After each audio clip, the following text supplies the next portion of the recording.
particulièrement. Oui, alors on a senti évidemment deux ministres, en tout cas un ministre, un secrétaire d'État très offensif pour expliquer évidemment comment fonctionnait un petit peu cette institution policière qu'est la préfecture de police et surtout comment fonctionne le maintien de l'ordre, avec toujours le souci de vouloir un peu expliquer, ou en tout cas vouloir expliquer pourquoi il y a eu ce dysfonctionnement majeur, mais sans finalement en apporter la véritable raison, qui est à mon sens une raison politique. Je m'explique.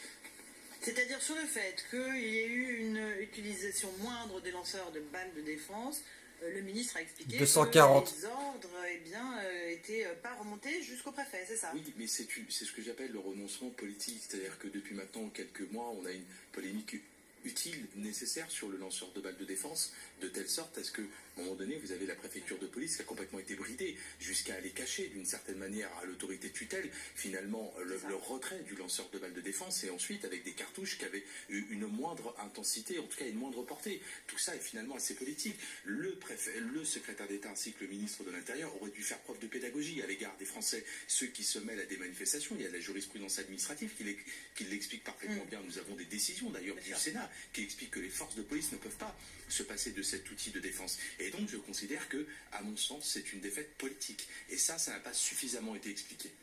Sébastien Chenu, vous avez